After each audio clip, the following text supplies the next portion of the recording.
mango yogurt, and banana pieces.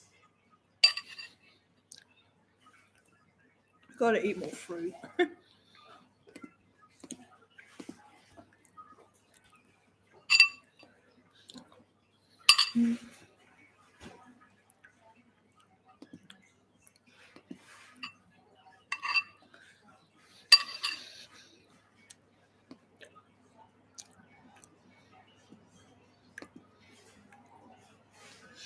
Sure did, best friend. Want to bite my dear?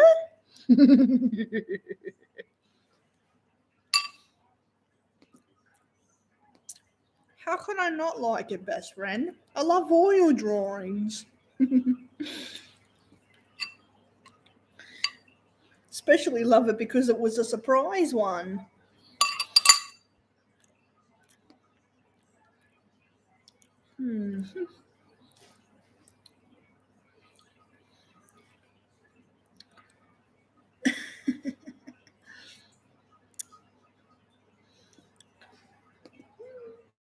It's funny when you never expected it.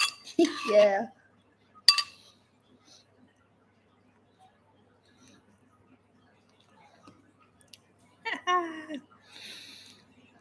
Lion, crocodile. Sounds like a kid's book. What the hell is that?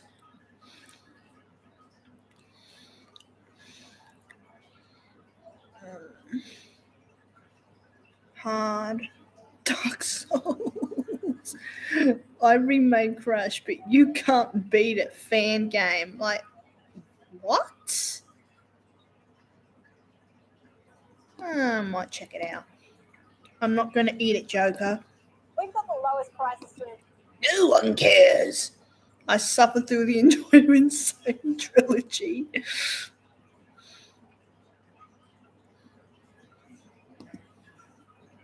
We meet again. Today I will try to recreate one of the Super Crash Bandicoot levels, the bridge level, or Road to Nowhere. If you ever played this level, then you have probably experienced what it feels like to be mad. So my goal is to the original concept of this level, but I will try to make it even harder. That model of Crash, though, is really good. Looks a lot like the one from the 90s game. So the biggest change is the main character. Okay. Now you are probably asking yourself, where is the Bandicoot? Good question. In my Crash game, the mask is the main character and Bandicoot is the one that follows and protects you. But don't quit the video yet. You can play as Crash too. Anyways guys, if this video gets 1 like, I will share the game with you. I also created new animations for the characters because you kindly let me know that the old ones were not much of a masterpiece.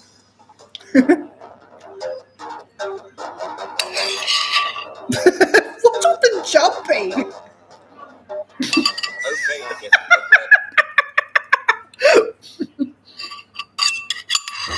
Where are you?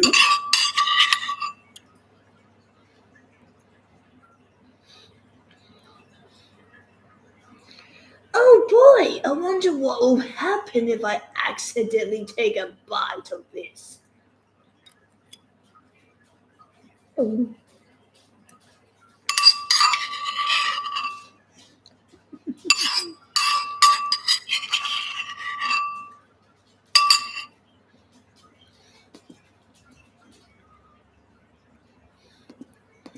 Let's try it once again.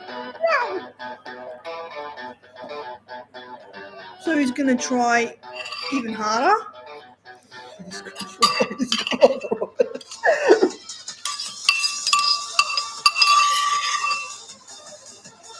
What? Crates are important in this game, so I changed them as well as I gave them kind of a So wait, cartoony look. Crates impossible to beat?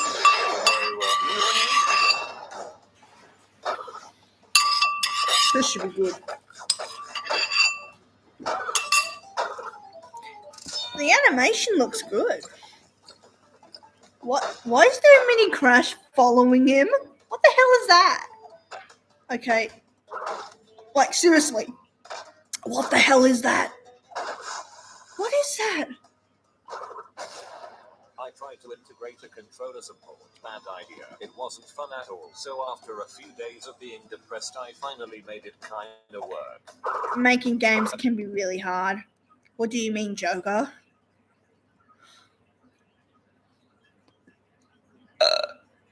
Ooh, pardon me. Okay, let's make the level. So the most important thing in this level are the planks. The safe The one, which is stupid safe to dumb walk on. The platform. unstable one falls when you touch it. No need to describe this one. And the final one is frozen, so you slip down and die. Let's make it.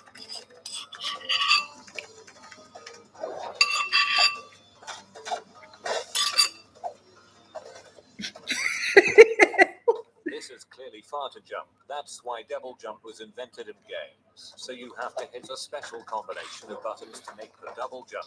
What? Anyways, let's build some bridges. So I drew a concept of the level with my terrible What? drawing skills because it helps me with the level visualization, and I even had to make a proof for myself so I could decipher it when I come back Doesn't to look it a that few good. days later. Speed storming, but it's quick. This would have taken forever to make.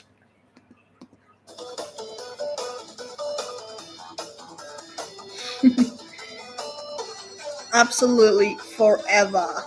A real pain.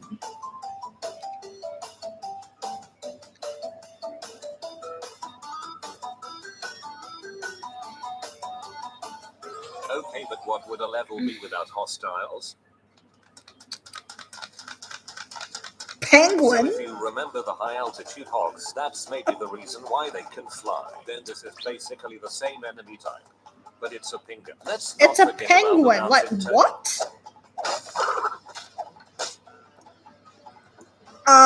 Super Mario Bros. Called. They want their enemy back. Allow me to show you some of the details. I bet that a lot of you tried to cheat at this level by walking on the ropes. So I programmed a force which is meant to always slide you down whenever you touch the upper bone. Another cool feature in Crash games is that when you break all the crates, you get a special power gem. You sure do. Let me ask you how you are. Tell me, Freak Show. No, I'm not telling you. You know that just spoils the surprise, and the fun of it all Wait, is one thing ruined. is still missing. Better. I guess that it's finally time to try it out, guys. Made with Unity. Interesting. It's cool. What?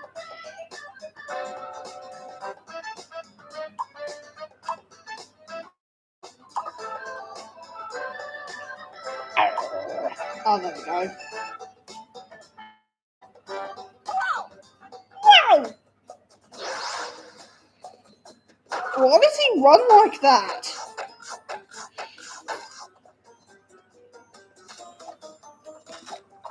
Headbutts him. Ouch.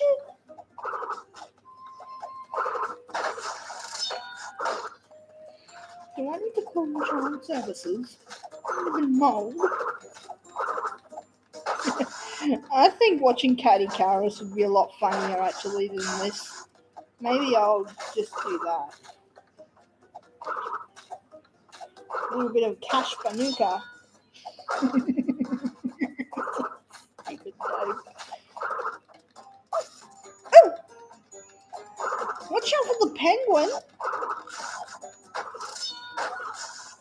Wow! So wait, is it really impossible to beat? How come he's successfully getting through the level? Oh, this does look hard.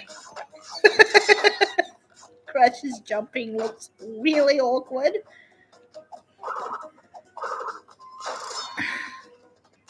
Oh, it's just a sweet piece of mango, my dear.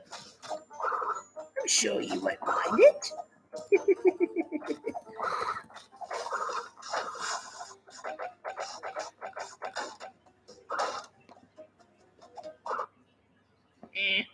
Alright, what we got? Catty Caris, The Stupid World of Portable Crush Bandicoot Games, and this looks like it's gonna be good. I'm gonna watch it. Hey, Toothless.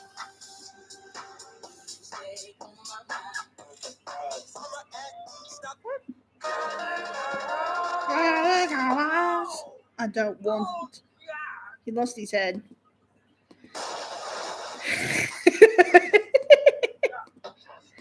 I'm turning up a bit. Uh-oh, Messi. Yeah, I love this guy. He's funny. How come he doesn't have 1 million followers yet? Oh, he's super close. I will get out of here. Oh, dude! I've been invited to the creamery! I love cream! Oh boy! What am I gonna Whoa, wear? it goes for who 1 I take hour? with me? Oh, I can't wait to go! I'm so excited! Oh, I read that wrong. Cemetery. Well, at least they let me take Dad home in my cream tasting pot. What? What? What? He died how he lived. Smelling of cream. I can get it. What a depressing day. Nothing can make me feel any better.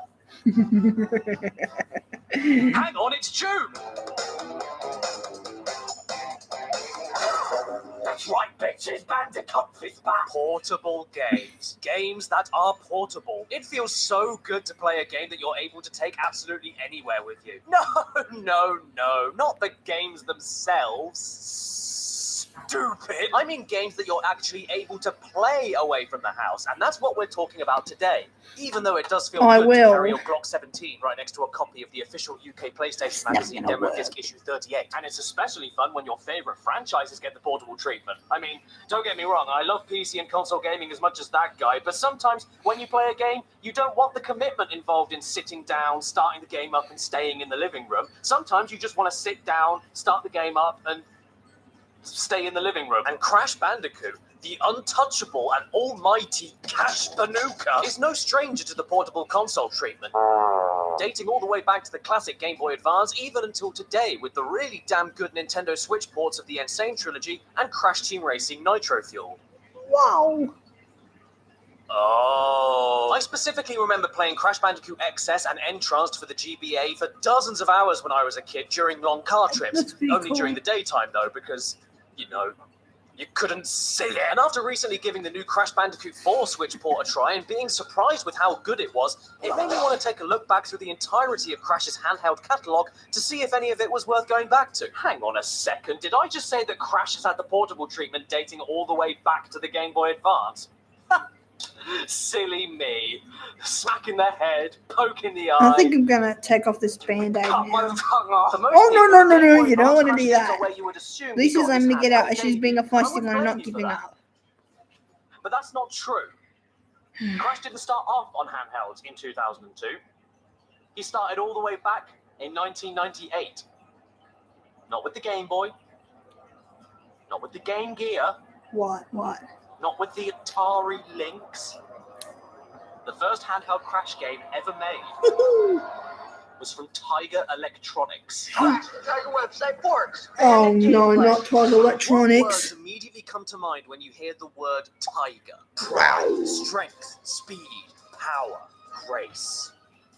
Well, take all of those words away and you're left with Tiger Electronics, a company that should be known for creating the Furby and lots of other toys, but instead is now infamous for their hundreds of trash portable gaming systems from the 90s, where every single gaming franchise you can imagine was stripped of all dignity, shat on top of a cheap piece of plastic, and then sold at low prices as single independent. They do look really awful. Joker, I will not be content in here. I needs to be home. Individual games that were perfect for little Timmy's birthday. Sonic the Hedgehog, Battletoads, Castlevania, The Addams Family. Every game you can think of from the 90s ended up on these things like a fungus. And Crash Bandicoot was unfortunately no exception. Do you remember my Pixar Games video from last year when we took a look at the Zizzle? Well, that is basically exactly what Tiger games were. LCD screens with a handful of printed images on them that light up at different times to simulate movement when you press a button. 6400 high-res screen. They make it look awesome, but it's Oh not. my god. Well, if it has digitized sounds, then I'd better purchase one on my credit card from my bank account. You kids think that the original Super Mario Brothers looks primitive? Bitch, these kinds of things were coming out 10 years after that. I tell you, you've got it lucky nowadays with your Switches and your iPhones and your VTech. Now, there are actually a I had a leap That pad. homemade honey tomato soy I remedy have a hasn't home turned things already. around. Take control. Oh, you've got a new home now. Crash Bandicoot LCD games floating around out there, including 2 mini arcade cabinet-styled ones made by Manly Toy Quest. What manly toys are you questing for, Crash? And there's even this one from Tiger Electronics themselves, where you need to do what Crash does best: locate the treasure of the mysterious Mr. Cruel, my favorite Crash character next to Dr. Naughty. However, for love nor money, I couldn't find any of these online, except one. The first Crash one that Tiger made. The first Crash Bandicoot handheld game ever, in fact. This should be funny. He is going to criticize the heck out of it. My family complaining. And here it is. Digitized sounds. Now I know what you're thinking. Daddy Caddy, that's not a game. That's a clam. But you're right. It does look like a clam. Just open it up like a walkie-talkie and you have a video game. Oh. It's magic. We turn it on, the game boots up, and Oh my god, my eyes are hurting already. What's he gonna do?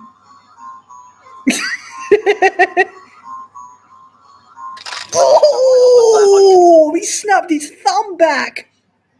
And my boyfriend, he won't know where I am. The more the merrier. That's a good thing. I don't belong in here. used. How is an LCD screen Tiger Electronics game giving you the choice to start a new game and load a save game? Surely that's too advanced. And what about the game itself? Too advanced? What did kids do back in the day? Stab holes in brothers and...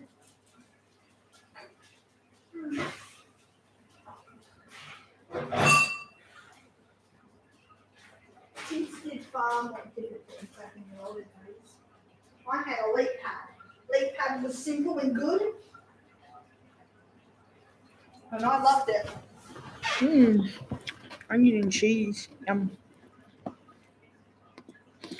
It's actually, miraculously enough, a 3D platformer that you can freely control. What wet and soggy dimension did I slip into here? Okay, so believe it or not, there's actually a reason for this. This here is not your standard Tiger Electronics game. It's actually a special edition version of a Tiger handheld known as a 99X.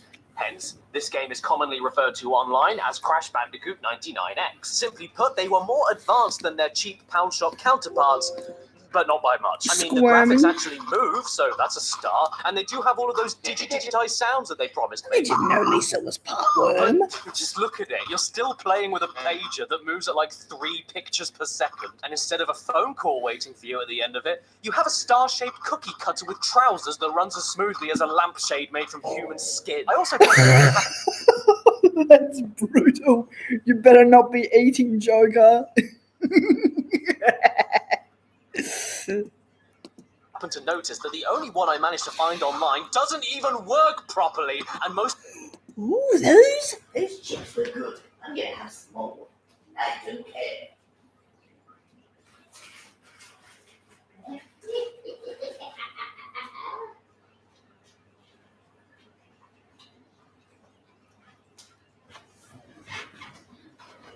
You walking circus.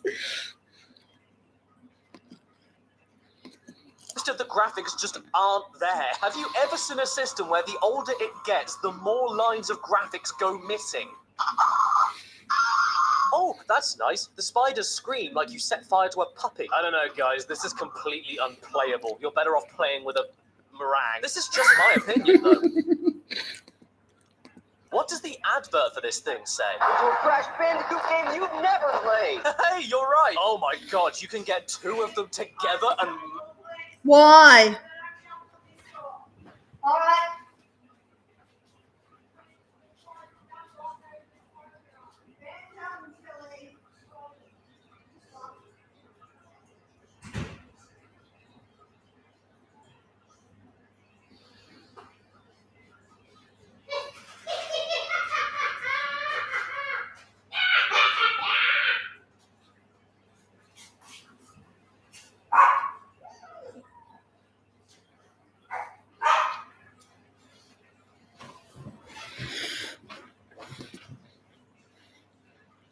Mm.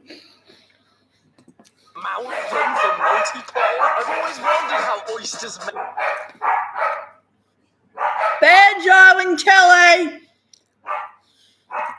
Though. What does the advert for this thing say? Into a Crash Bandicoot game you've never played. Hey, you're right. Oh my god, you can get two of them together and mount them for multiplayer? I've always wondered how oysters mate. And you know what? I'm glad I Wonder who couldn't else find is the here rest on of the these chat. things online, because do you know how much this single one costed me?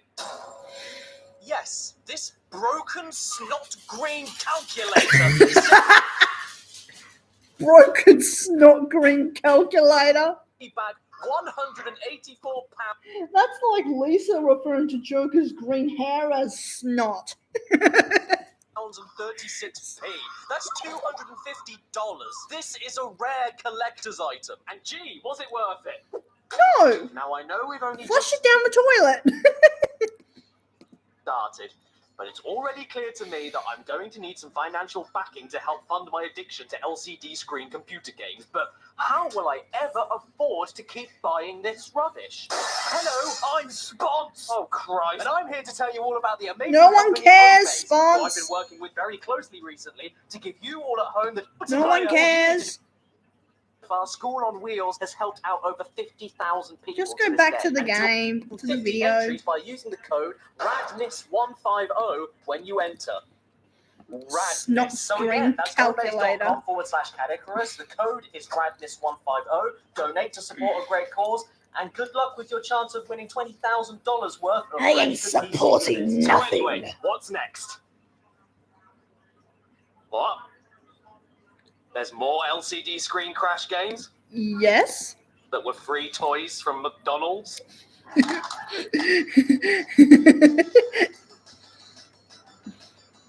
Oh no. Goodbye. No, these numbered He spines just put gasoline all over himself. don't belong to a collection of Cash Banuka encyclopedias. They actually belong to a series of even more LCD screen crash games. This time, though, they were released in The 2005 cover looks good though. for free from McDonald's Happy Meals, except I had to buy them on eBay. So they weren't free. And I'm not happy about that. They are exactly what you'd expect for a free toy that came with a cardboard box with 4 chicken nuggets in it. They mostly only require 2 buttons to work, nothing moves, they all take place on a single printed picture, and the noise. Oh man, the noise. Yes, essentially, I spent money on a load of free toys that most kids threw in the bin, and all I have to show for it is a herd of geese. Nails on a chalkboard is a compliment to these things. They don't make sound, they hop. The visuals suck, the gameplay sucks, and the cover art. I mean, a bandicoot, a bandicoot. And I know, I'm missing quite a lot of the numbers from this collection, but there is a reason for that. It's because all of the other even numbers belong to Spyro LCD games that released at exactly the same time. But let's not get ahead of ourselves. We're not touching him for a while. Even though he'd be all nice and leathery. There were also some other Crash Bandicoot McDonald's toys exclusive to other regions, so I couldn't get my hands on them. Oh please. I found Osama! Okay, so now the stupid stuff is out of the way, let's dig into all the portable Crash games that most of you are probably familiar with. The Game Boy Advance games. And to say that I'm familiar with these is a huge understatement. As a kid, I adored the first 2 games, and even though I only recently tried out Crash Nitro Kart on the GBA, I can confidently say I would have loved that as a kid too. I mean, think about it. These were the first proper Crash games that were actually portable and made it to portable systems. So you can imagine how exciting that was for a 7-year-old Crash fan. Yes, kids, you can now play your favorite game series anywhere. In the car, in the park, in the bath, and on the toilet. He is not my boss. I'm sorry, I got confused. This isn't a toilet, that's a toilet. Wait, what? Oops. The first one came out in 2002 and was called Crash Bandicoot The Huge Adventure, also known as Crash Bandicoot XS in Europe. Crash Bandicoot Xylophone Saxophone. And it accomplished everything it needed to do at the time by keeping things simple. That was a good and one. by making sure to include Schrumpfalarm auf der Ech. It took the 2D sections from the PS1 classics, crushed them down to fit into 16-bit style graphics, and just made a whole game out of it. Whoa, nice graphic. But maybe they made things a little too simple, because the story here, not only does it just take still images from Crash 3's cutscenes and not even make the dialogue entertaining so you can hear Cortex go and see him blame everything on the bandit, but somehow he even manages to shrink the entire planet down to the size of a beef tomato and does nothing but What? Help, let me out. hold it there until Crash can stop him at the very end of the game. Cortex, mate, squish.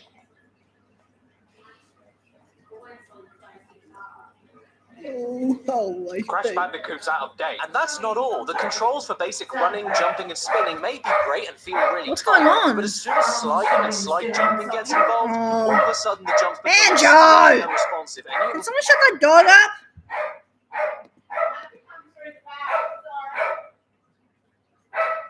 Bum, bum, bum, bum, bum, bum. It's not a home, I'm not edible. Come through, come in. I can't lift it, it's just too heavy. Just come through. Is this all you're doing? Come through. Hi, don't mind me, I'm just live streaming. Oh, I know.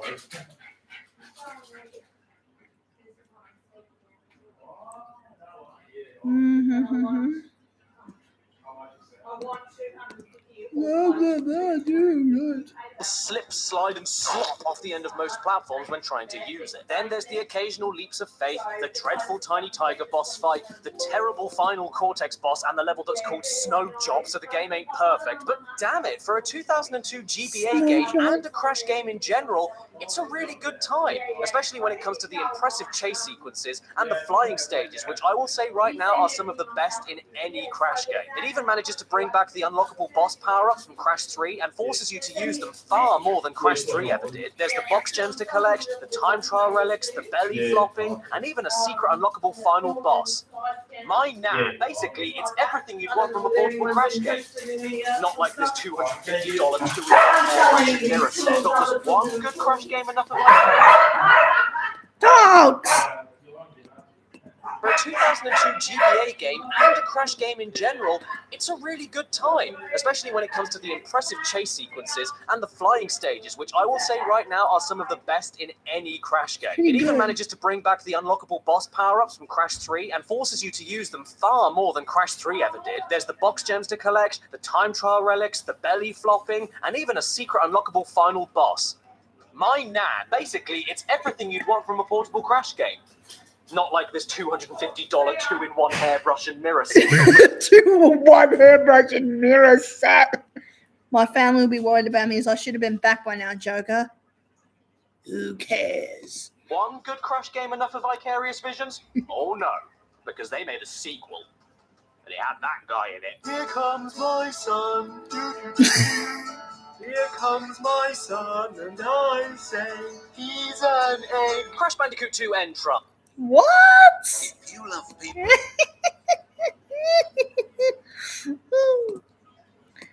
The sequel nobody asked for, but by God they were getting it anyway. And if there were ever a perfect living, breathing example of the adage, Jump with the "If it ain't frogs." broke, don't fix it," this game is that. What? I didn't say living and breathing. What are you talking about?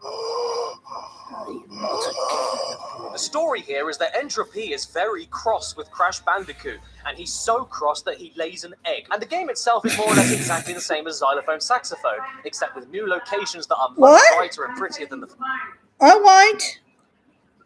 first game, and feature new themes. Wait, what did you sell? Oh. He doesn't know about it, does he? No, it doesn't matter. It's not going to matter, but I want you to know at the moment because I want the money. And you'll go, oh, I paid for it. Oh, so he wouldn't be angry that you sold it. Ah, but it was anyway. We're not using it, so. Oh, okay then. but he'll go. Oh, Themes and colours for Lisa common keeps minds. wanting There's to new complain. one-off level gimmicks that work Okay. pretty well, like the surprisingly intense shark wakeboard chases and the surprisingly Okay. good 3D ball rolling segments that control really well despite being on a D-pad. And in general, the bosses are much better in quality too. Not to Okay. mention they're pretty unique, since instead of Okay. rehashing Crash villain boss fights, they're mostly possessed versions of your friends. And there's even a boss against fake Crash that's more of a puzzle as you trick him into oddly timed traps without you getting hit yourself. By the way, on Crunch's fight, all you need to do is stay down and spam the fire button. You'll never get hit and never need to move. What a bread bin. But why are you fighting your friends and simpleton clones of yourself? Well, that's because of my aforementioned son, the brand new Crash villain Entrance, an angry egg that was created by Entropy and is a gifted hypnotist. I particularly remember being stuck for ages on his final boss fight when I was 8 years old when the game first came out. It's a good fight, and it's even 2 phases, jumping from a Donkey Kong Country-esque fight at the very start to a bullet hell pinball fight in the air. Going back though, it's not particularly hard or anything, it's just him. He upsets me. I think I was more intimidated by his design when I was a kid, and it caused me to make a ton of mistakes. I mean, look at his size here. Now, I love a good stomp, but I don't want to be stomped on by that. And this face, this shitting face. Let's play a game. What kind of eye infection does In he this have? game- Conjunctivitis? Cellulitis? Uveitis? Seeing the doctor? I knew there was something wrong with my last checkup. You know what? I also don't like half of the power-ups here either. The Crash Dash In this is back game, for all relic eggs time crack trials, you. and yes, Crash still looks like a mangled child having a fit whenever he uses it. And the spin is back. Plus, you even have the double jump from the very start of the game. But the other 2 power-ups... So, first off is a super slide, which looks cool, but mostly just fires you right into your death like... And after that is the rocket jump, which looks cool, but mostly just fires you right into your death like... What I'm getting at is that they are entirely situational and are only useful whenever the game requires you to use them. As extra utilities to Crash's movement, they're terrible. And since they all involve you holding the L button, which is the same button for the Crash Dash, they balk the time trials because you will accidentally activate them in the middle of using the Crash Dash all the time. Plus, whenever you use the rocket jump, Crash's model looks like a weasel that just got run over. It's gross in here, Joker, and it's disgusting. Cough me up. And he was probably run over by himself when he was in a go-kart on Crash Nitro A weasel that got run over. Boy. Now, don't get me wrong, I'm fully aware how ridiculous the very idea of a GBA port of a PS2 game is. I mean, how do you put this in this? Well, you put it in it. To be fair, though, seeing as the most popular games in the GBA's library consisted of 16-bit style games, it's really easy to forget that it could do 3D and do it relatively decently with minimal casualties.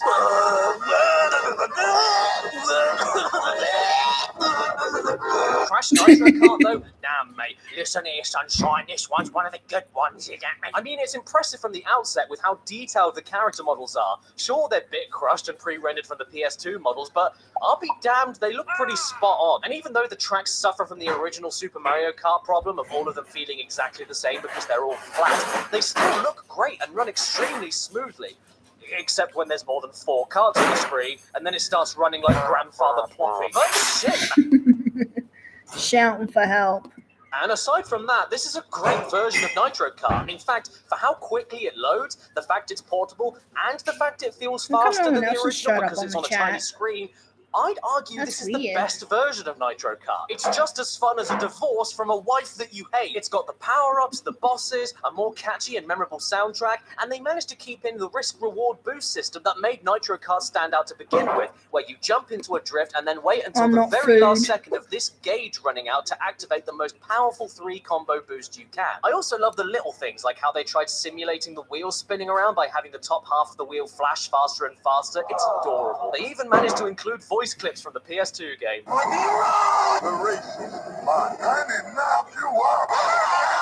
Despite all of these games not being perfect, though, Crash XS, Crash 2 Entrance, and Crash Nitro Kart are a fantastic little trio for Crash's first proper dive Now, what about into the bad actual games portable now? gaming. Now, what should I look at next? A bad game? I don't really know. Is there anybody I can ask? Oh, I know! Scott. Hey, Scott, this is really important. What portable Crash game should I look at next? I don't care. Oh. I thought you would. Why are you asking me about Crash Bandicoot? I don't know, because you look like him. What? Look, we both know that there is more to those blue outlines in all of your videos. Why don't you tell everybody at home where that blue outline comes from? I don't know what you're talking about. Oh, yes, you do. Shall we zoom out and take a look? You're bluffing. Want to screw around and find out? Okay, fine. I'll give you the next game. Too late! No, don't do it, huh? Oh, God, now everybody knows! You make your videos on Crash's pants, don't you? Yes, I do. On his chunk. Yes, fine. Now just take this and leave me alone. What? And it's Crash Purple on the Game Boy Advance. They could have had a perfect little Game Boy Advance trilogy of Crash games, but oh no, they had to make another one and name it after the color of a boil. Let me take you back to mid-2004 for a second, and a horde of screaming kids are storming the gates of Congress, pleading, nay, demanding a Crash Bandicoot and Spyro the Dragon crossover game. Ever since the late 90s, the two PlayStation mascots were very aware of each other and had been dropping hints and Easter eggs in their games cross-promoting each other, whether it be through secret demos on menu screens or even secret unlockable characters like in Nitro Kart GBA. So it only made sense that at some point they should both get an official adventure together. So with that, Congress stepped up to the podium and said, fine! Here's Crash Purple and Spyro Orange. And the disappointment felt was so monumental that when the children all grew up, 16 years later, they came back with a vengeance. This was Crash Purple's fault. But you know what? I can't even pretend for a single second that I didn't absolutely love this game when I was 10, because I totally did. But we don't talk about that, so shh. It's actually known as Crash Fusion in Europe, and I spent hours and hours on it. So long, in fact, that I ended up getting every single collectible card in the game, which is only possible from not only finishing the entire game 100%, but also spending thousands of Wumpa Fruit at crate shuffling, shop stalls, and slot machines until you land on random cards that you may be missing, while also having a high chance of landing on cards that are I'm nearly duplicates, free. and you also need to play a shitload of multiplayer with another person with a Game Boy Advance and a copy of Spyro Orange. But hey, I got all the collectible cards in Crash Purple, so I don't care. I'm better than you. Oh no. So yeah, the final GBA Crash game was part of a double pack that you also needed Spyro Orange for to complete. And I did a video on Spyro Orange itself a while ago. Interesting. Long story short, it's a watered-down and cookie-cutter minigame collection. It's one of the worst games I've ever played, and every time I see it in public, I try to avoid it. The story here is that Cortex is good friends with Ripto from Spyro, and they want to work together. That's it. And then Crash and Spyro meet each other face-to-face for the first time ever in gaming history and decide to bomb each other with Molotov cocktails. These cocktails as well are absolutely hideous. All they needed to do was get half-decent pictures to act as comic strip panels, like in all the other Crash GBA games, and instead they gave Aku Aku kidney failure. But what about the game itself? Well, I'm thrilled to say it's nowhere near as terrible as Spyro Orange is, even though it's identical in structure. You have 2D overworlds where you do extremely basic platforming in order to find minigame levels hiding around behind the bike sheds, and then you beat all of them to open a boss and beat the boss to get to the next world. But unlike Spyro Orange, which relied on slow, boring, and piss-easy minigames that had nothing to do with Spyro's gameplay and were repeated with different sprites over and over and over again, at the very least, Crash Purple makes more of an effort to feel like a Crash game, even though you can't slide or slide jump in the platforming bits. All they wanted was a good Crash Bandicoot game. Most of the mini-games are Crash platforming related, whether it be side-scrolling auto riders on the polar bear, breaking all the boxes in a short stage as fast as possible, skimming across water on a motorized lemon, or falling down like Michael Douglas. And even when they aren't doing that, there is more variety to the minigames. There's methodical free-roaming tank stages. Wait, what is this? Crash Live Bash Live? There's sheep blasting with a bazooka before they reach the nitro crates behind you. Well done, Crash, you murdered all of the baby animals. Thank you! And there's even jetpack stages where you tap and hold the A button to control your height as you glide along. Take that, Flappy Bird. Don't misunderstand me, though. There isn't anything that imaginative going on, and these money bags tend to spend all the Wumpa Fruit you collect are absolutely useless, since they're only good for collecting cards, which do absolutely nothing. This means that just playing the actual game here will only take you around an hour to 100% complete. I'm not kidding. So as a kid, my parents essentially spent £40 on half of the game, with my sister getting the other half for another £40 that's 10 times worse than the first half. Thank you, Mummy. But now I'm about... Ha ha ha ha. It's not that funny. about to throw a spanner in the works. Did you guys know that these 4 Crash Bandicoot games are not the only ones on the Game Boy Advance?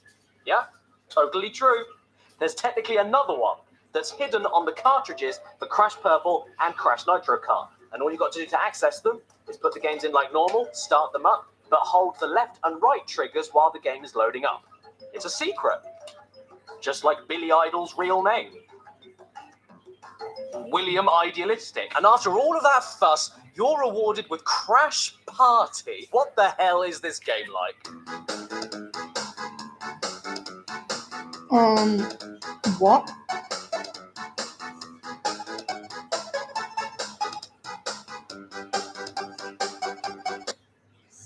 It's horrible. And with that, we are now cleared out with the Game Boy Advance stuff. So I suppose it's time to move on to the PSP game. Ha! Got you! There's actually one more. We're not done yet, so shove that in your blowhole. Haha, yes indeed. The rabbit hole keeps going deeper. And we are at the final Crash GBA game, known only as Crash Bandicoot Blast. But as you can see, it's invisible. Because the only way you can play this one is by owning a GameCube copy of The Wrath of Cortex. And amazingly enough, the copy I found on eBay even came with a note. Hey Caddy, sorry to see you're having PC issues, mate. Hopefully our fave game of all time will cheer you up. Thank you, Sprite X6 Vintage. Say hello to Mr. and Mrs. Vintage for me and tell them that Sprite X6 is a shit name for their child. Once you get the game in your GameCube, you start it up like normal and then directly plug in your Game Boy Advance into the 4th controller port with a cable that looks like a funny hat. After clicking on the minigame in the main menu and following the instructions, this downloads the game temporarily onto your Game Boy Advance, I guess? I'm not sure how this whole thing works. But more importantly, after going out of your way to own a Game Boy Advance, own a GameCube, own a copy of Wrath of Cortex, and own a connection cable, what do you get?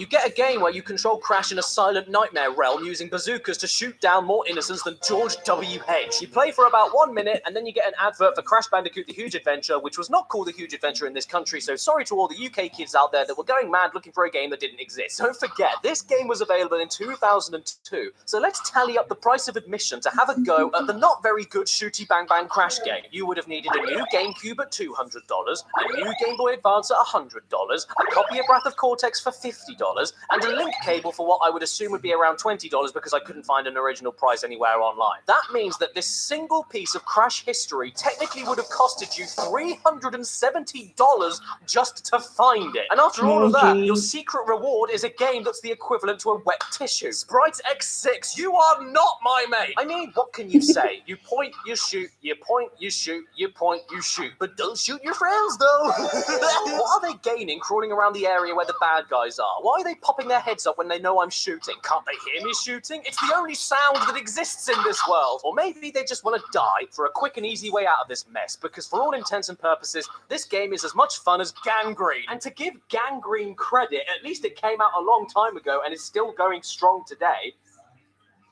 The same can't be said for the PSP. Woohoo! We're back on the PSP! The Puss! This is the portable system I think I've spent the most time on in my life. Tekken 5 Dark Resurrection, Me and My Katamari, Loco Roco, Midnight Club 3, MGS Peace Walker, Test Drive Unlimited, Tony Hawk's Underground 2, Wipeout Pure, Patapatapatapa! So many great games. And yes, I even did my fair share of... Do what you want, cause a pirate... Strangely enough, though, not a single one of those hours went towards any Crash Bandicoot game. Yeah, weird, right? I got the PSP for my 12th birthday. I was the biggest Crash fan child you could ever meet. Because you like meeting children, don't you? Yet I never bought or asked for any of the Crash games that came out on the PSP. But that changes today with Crash Tag Team Racing. Yeah, we're not looking at the PS1 classics that you could have downloaded from the PS Store directly onto your PSP. No, we're talking about the ones that they actually sold on the shelves. And this is a direct port of the worst Crash racing game. Okay then, here we go. My name is, Doops. And when I say that this is a direct port of the PS2 game, I really mean it, because it is virtually identical. The same overworld, the same race courses, the same mechanics, even down to the same cutscenes featuring this mechanical talking pair with a German accent. Look Even my beloved Black Power gem is gone. Well, then you'd better find it before I piss myself. Obviously, this is a portable system trying to run a pretty intensive PS2 game, so it isn't Oh, absolutely no. perfect. Some corners had to be cut. Like the racist. And it's the most visible with the graphics. I mean, when you try clashing into another car, you often get stuck in the floor. The exhaust pipes look like bumholes, and if you look up to the sky, you'll notice it looks more like a giant blue wig. But everything else is here and accounted for. And just like Dover, it's a great port. In fact, dare I say, it's my preferred version of the game. Well, aside from when you're running around the park. And sure, it sucks a bit how you have to stand still every time you want to move the camera since there's only Yes. one analog stick, and they just couldn't help themselves and had to bring back Willy Wumper Cheeks. Oh, I inked. So when you remember this is a portable version of a PS2 game that's more or less exactly the same, it's a no-brainer for me. There's just one problem.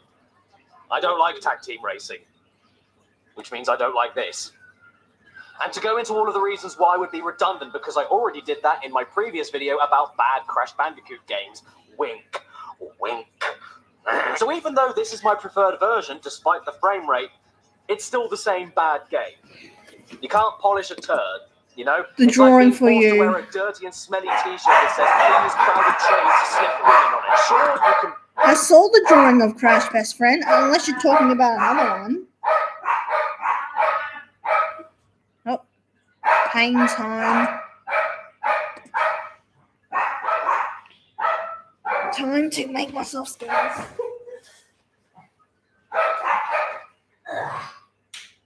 The bat is here. Time to hide.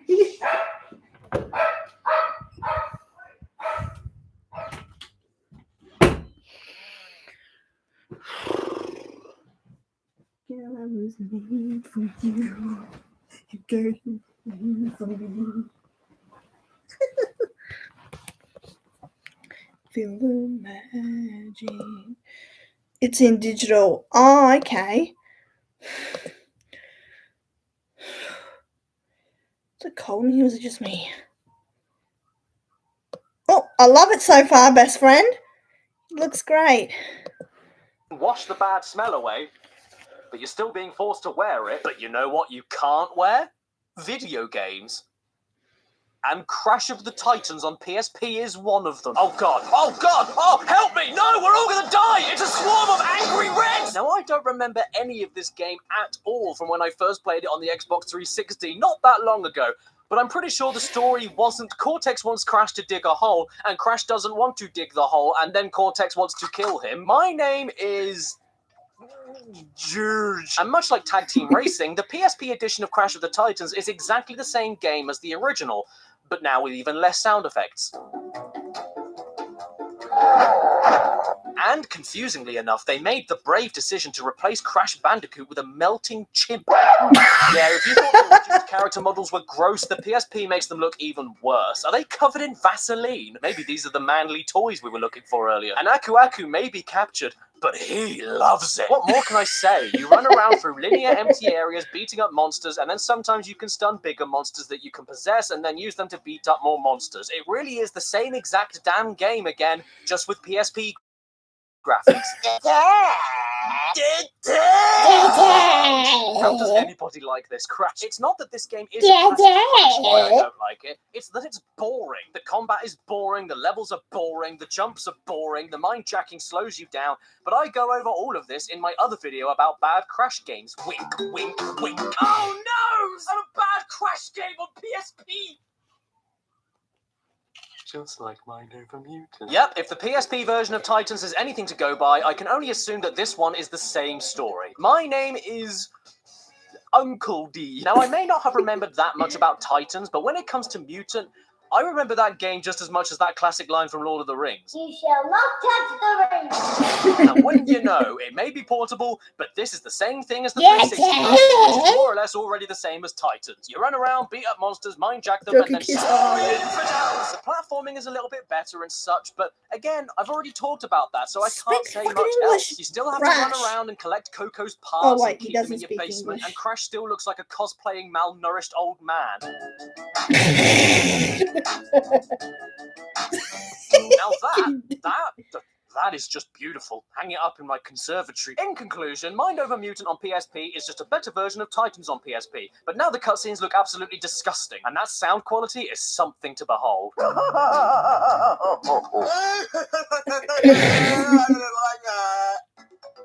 Hi. Oh my god, you're the world famous Idris Elbow. Yeah, that's me. What are you doing here? Here's a game. Well, how nice of you.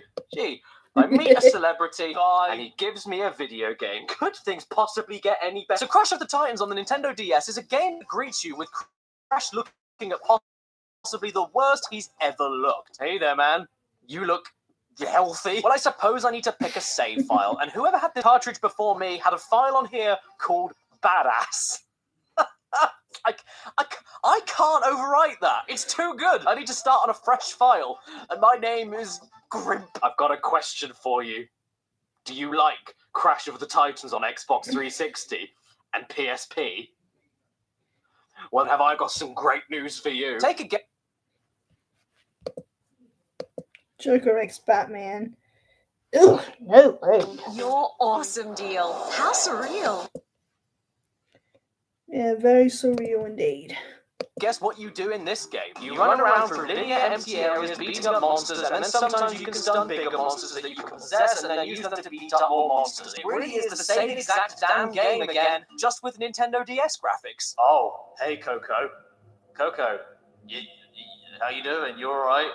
You look a little bit sick. You're a bit under the weather. You want me to go get you? You wanna Mucky Donald? In all fairness, though, I think I actually prefer this one over all of the other ones. I mean, the levels are still long, the gameplay is still repetitive, and it is still yet another version of Crash of the Titans, but at the very least, they do try to make the DS version its own thing instead of exactly the same thing but with worse Just graphics. chilling. The levels themselves, while still long, are a little bit shorter than the main game. The platforming is a little bit more interesting, and check it out, they even added in classic Crash bonus platforms to take you to a side-scrolling bounds round. Time. Can you not? Hello. Don't do anything stupid, This is Wayne. the best version of the Hello. Crash dance I think I've ever seen. Hello. I had the confidence in that hip thrust. It's a It's made it staple. playtime Look with at the Beady Boys certainty. now. My best friend is the only one who's on the chat. Is giving Hey, the friend, air. friender. And then it goes and ruins Yes. everything by including Wayne. pointless touchscreen mechanics. Maybe it's going to have a Nintendo sleepy DS games, I'm not time now. surprised, but it's still Patrick very could annoying. have a If you little want to nap. possess a stunt enemy, you need to swipe the screen Drunken towards the old direction man. that the enemy is. And the same goes for firing projectiles, which would be fine, except most of the time it barely registers or outright doesn't work. Oh, and did you think the PSP Mind Over Mutant sounded bad? Then you, sir, have not heard Crash of the Titans on the DS. Oh yes, my favorite enemy, old man breathing down foam. Attack upgrade! Wow! Yeah, I feel stronger already. That pathetic hairball sleeps through anything. Did they add a laugh track to the cutscene? Why does Cortex sound like the Mad Hatter? In a Cash Banuka game? Bells of Great, Wonderland? Crash farts whenever he double jumps now. I'm happy they included this. That's just what he needed, you know, because... Hey, does anyone want a cup of tea? Right then, what's next? Wayne Mind the Over Mutant on the Goofball. DS. Yeah, because you know what's even better than 2 versions of Mind Over Mutant? 3 versions of Mind Over Mutant. Oh, I just God. don't understand this. Did all of these multiple versions of Titan sell well enough to justify making this? Who was buying these? Was it you? Well, then screw you! Well, whatever the case, it doesn't matter. Here we are with the DOS version of Mom. And what do you know? It's exactly the same thing as the Xbox 360 and PSP version. Wait, what? No, hang on. Is this a 2D Crash platformer? Like the GBA game, where we can bounce on crates, double jump, belly flop, slide jump, and even do the Death Tornado spin glide? That My does- god, thank you, Mind Over Mutant. Hey, is that the one I played? How dare you steal my flower lily, Joker? I can see it on your light bulb. DS, I never thought I'd say this, but there's a version of Mind Over Mutant that I actually really like that doesn't rely on any kind of monster possession. You swindled me. I think I played this when I was Now, little. did it? Don't let this game trick you like it did me. I remember For a good this 5 game. minutes, I I used thought to we had play something it. different here that I I could had this happily on the recommend. DS. But once you realise And it is I liked exactly it. the same mindless button-mashing, It monster-stunning, actually wasn't that tree-breaking bad. gameplay I you all know, liked it. No, but now it's on a more restrictive 2D plane, Yeah, giving you I even enjoyed it less when I was a chances for kid, combat honestly, I variety did. and chances to get away from enemies. You then sit back and realize, gosh, this really is the worst version of the Titans and Mutant formula that It's you not. can play. I You can enjoyed it only when move I was a left and right, kid. which is extremely limiting in a beat-em-up style game with enemy groups and any monster that's taller than you. You just can't avoid most of the attacks thrown at you. I'm not Joker's Which is dear. particularly irritating when the bigger enemies attack faster than your button mashing can physically do. Every encounter with a big monster will turn into a single button smashing game of whose health bar empties the fastest. Oh, and you see him down there? Yeah, bloody him. He never shuts up. Crack, crack, crack, crack, crack, crack, crack, crack, crack, crack, Quack, quack, quack, quack, quack, quack. Oh dear. The external layer of my bottom teeth fell out. Also, what in the veiny flaps is this? They didn't even bother voicing the cutscenes for this one, and it came out after Titans on the same bloody console. What the frig? Ha ha ha ha! Ha ha ha ha! Ha ha ha! Oh. I've got leprosy. Okay, I'm done. No more Titans, no more mutants. I've talked about those series of games even more than the good Crash games he's actually best known for. So I think it's time to move on to something else. What's next? Thank you, child sweatshop factory worker. Your check for 3 pennies will be on the floor next to... I don't want to live anymore. The story here is that Cortex is a baddie, Crash is a goodie, and you need to stop Cortex before he slips Yes, he into your does. bottom. And as for the game, He has, take like, a dark wild brown guess what you hair. do. Go on, take a guess. You run around Oh, and it's in 2D. So just like Mind Over Mutant DS, you can't really do much with enemies other than hit one button over and over and over again until one of you dies. This is downright embarrassing. I can't think of any other Crash game that has had as many official console ports as Crash of the Pissing Titans. And the original wasn't even that good to begin with. And now you get to play it again, but with very stiff controls and cardboard cutouts. I would say more, but we currently live in a YouTube climate where if I say anything out of order, there's a very high chance that I'll... Look here, even Aku Aku is fed up with this shit. Boogity boogada budum bomb. Why does he have the nose of Miss Piggy? And with that, we are finally done with all of the portable console Crash games. Yep. None. I'm all done.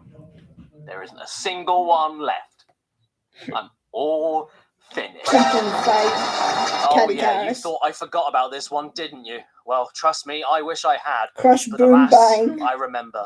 Bugger me in Baghdad, I remember. Now immediately the red flag should be waving in your face for 2 reasons. 1, this is a party game that's a spiritual sequel to the already below mediocre Crash Bash. Please don't lose, just let one in. Come on. I love Crash Let one in. Bash. That game was my Where childhood. did that come from? Why would you insult that awesome game? I spat all over my chin.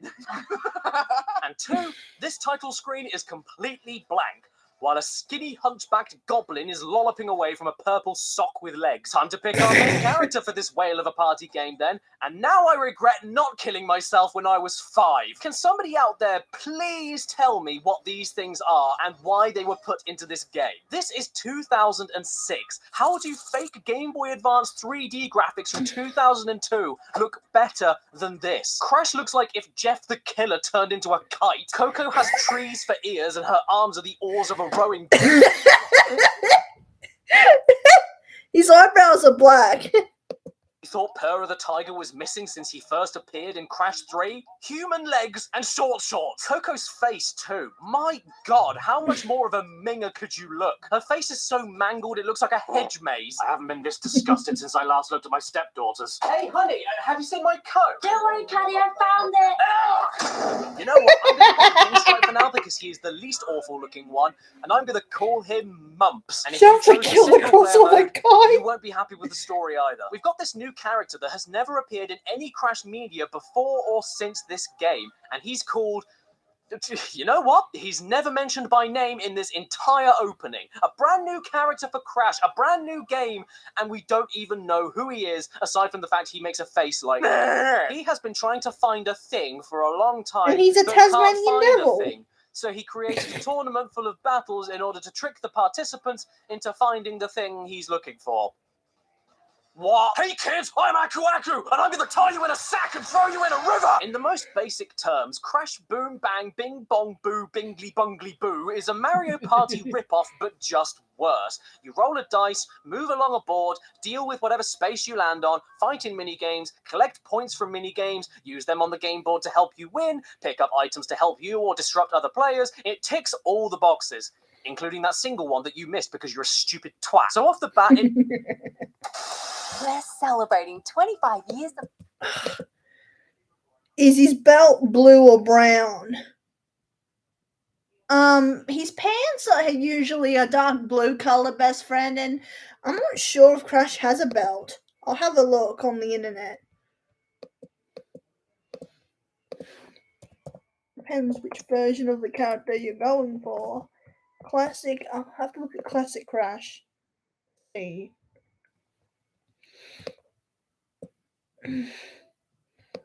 Okay.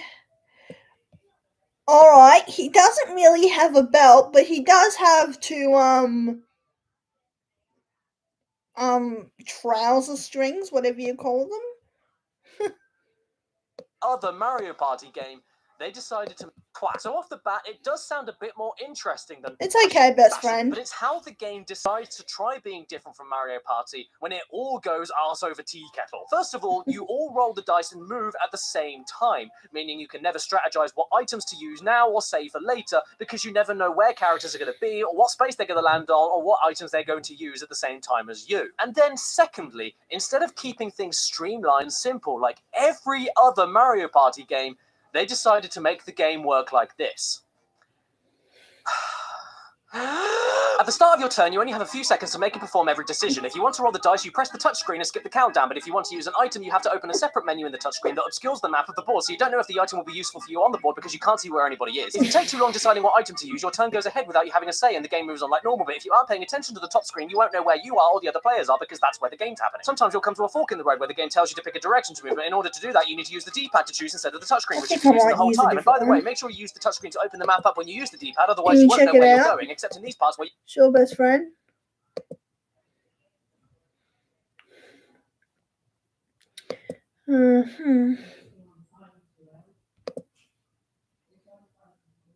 Nothing wrong with Crash at all here. He looks great. Even with the belt, he looks okay. But maybe the two white drawstrings on his pants would be a good idea too. Oh, that's cool.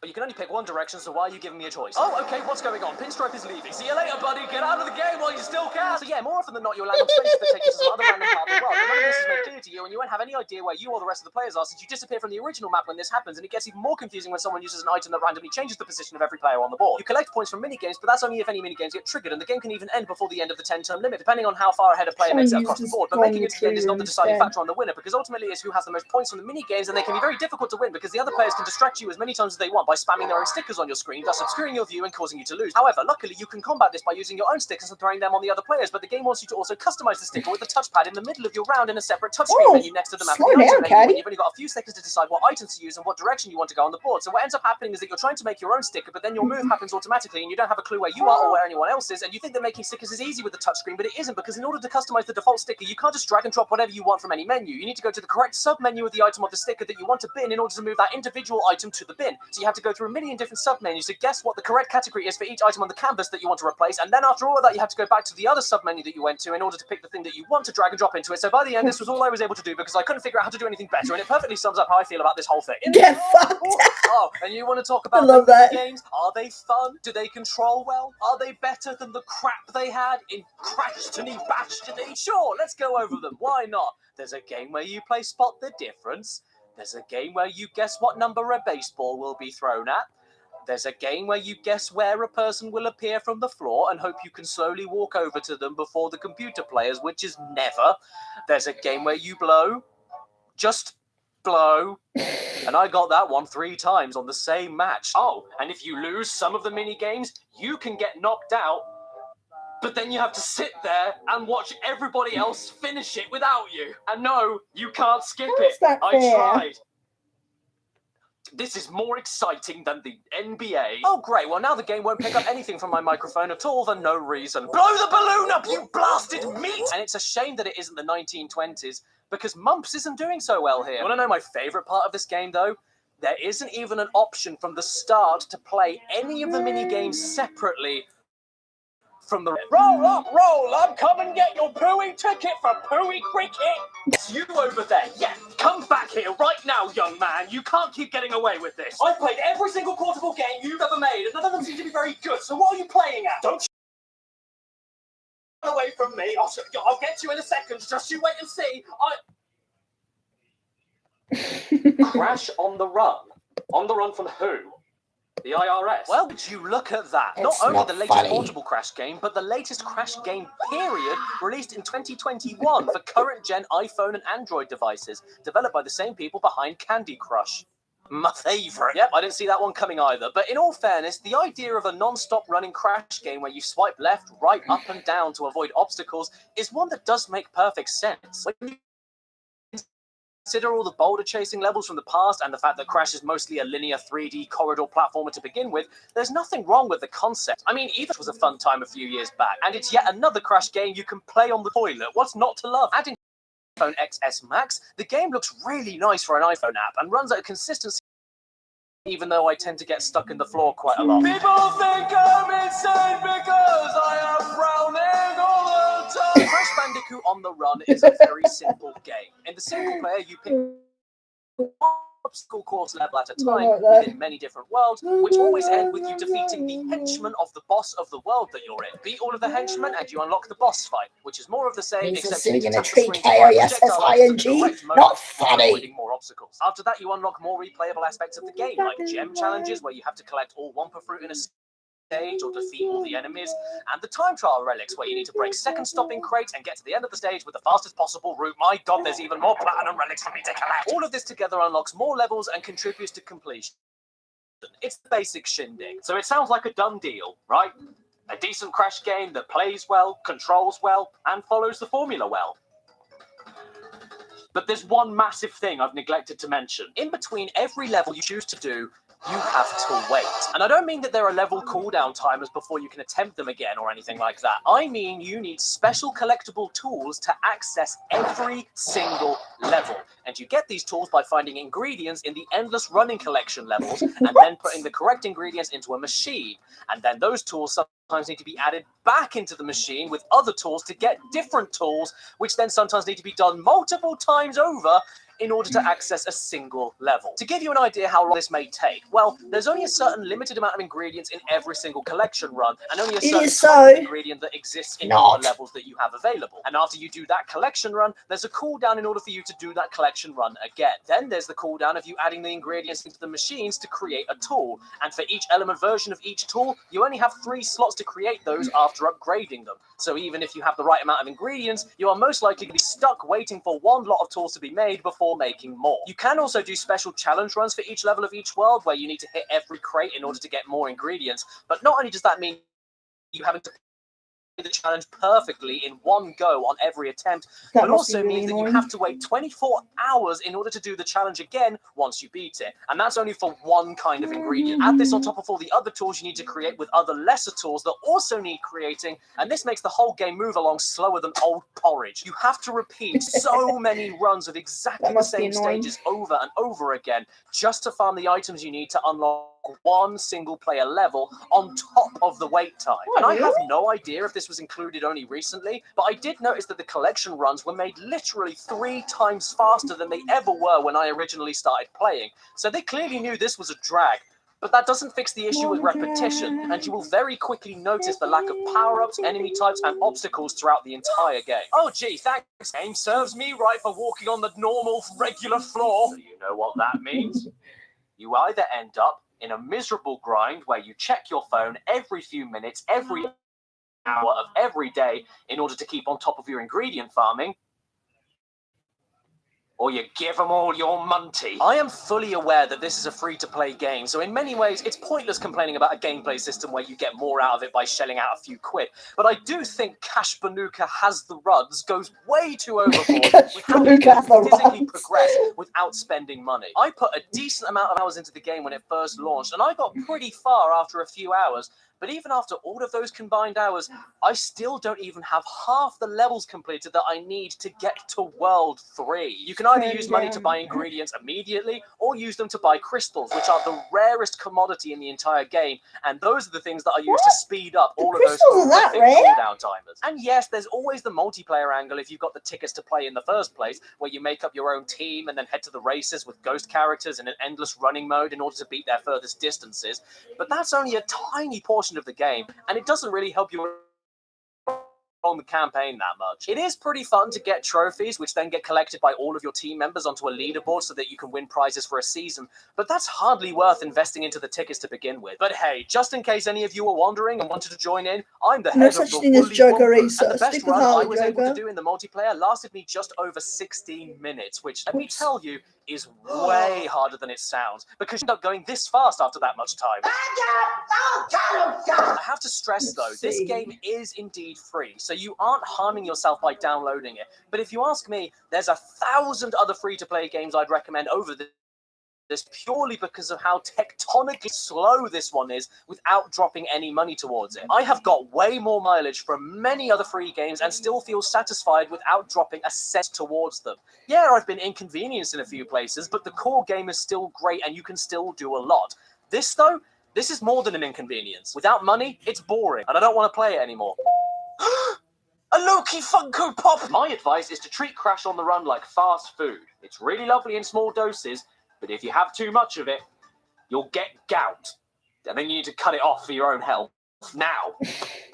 What about the other Crash iOS games that released on the App Store? Yep, believe it or not, this is not the only one. In fact, there were two before it. Crash Nitro Kart 3D from 2009 and Crash Nitro Kart 2 from 2010. But unfortunately, there are absolutely zero ways to play them anymore unless you already have them on an iPhone with those games pre-installed. They were taken off of Apple stores years ago and can't even be emulated, which is huge slap in the nuts. But at least we've got this review from Macworld to go off of. Pros, nothing. Cons, nothing. Verdict, nothing. I guess that's why they were taken down. And with that... Oh, damn adverts. No, I can't stop thinking about you. Yeah, I think we're done. Finally, we have covered every single Crash Bandicoot portable game ever made. Caddy, when did you get a blimp? Yes, it's me, and I'm here to give you items that never helped anybody, just like the blimp. I don't think you're right. Silence, wench, and take my next useless item.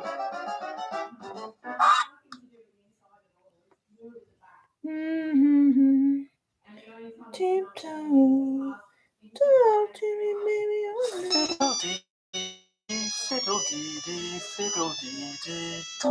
This here is the Nokia N-Gage. Yep, I know. It's a video game console cross-cell phone that came out in 2003, and it's gloriously shit. It's a taco. It's the end of a spade. It's a weighing scale for a tiny little man. Do you remember all of those images going around the internet years and years ago? Yeah, people weren't doing that to be funny. That is exactly how you had to hold this thing when making calls, because the microphone is down here and the earpiece is up here. Come on. What? Really?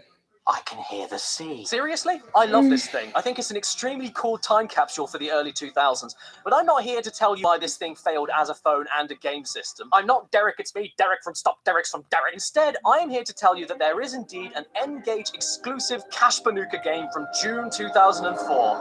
Crash Nitro Kart. With online features that don't work anymore.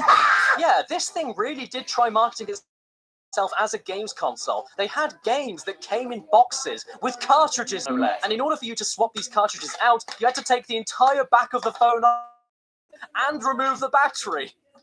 I don't know why nobody bought this. Mix that all together with phone dialing keys for buttons and an upright rectangular screen that doesn't show you anything around the left and the right of you, and most of the games that released for this thing were virtually unplayable. Impressive, for sure, but terrible. Hang on a second, whoever I bought this from on eBay left their SIM card in it. Well, it would just be rude to not look through all of their contacts. Let's do it. Who should I call? Ashton? Cal? Toby?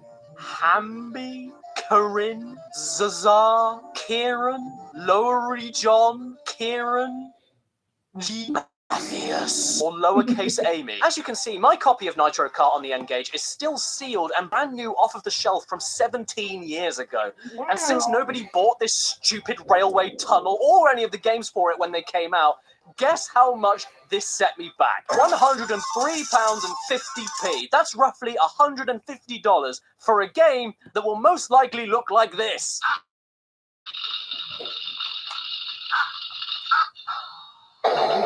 And since this is still indeed wrapped up in its original packaging and is quite valuable, I need to make sure that I'm really careful before deciding to... Now, surprisingly, this isn't actually based on any other version of Nitro Kart. No, not even the GBA version. It's its own gruesome beast. And yet, whoa, that thing nearly scared me. It isn't gruesome. In fact, I'd say it looks even better than the GBA version. Yeah, imagine no problem, that. best friend. 2003 Nokia phone. I think I'm going to stop the stream now. Hope you don't mind. It's been fun. I just wish that more people showed up. Goodbye, my dear. I'll see you very soon.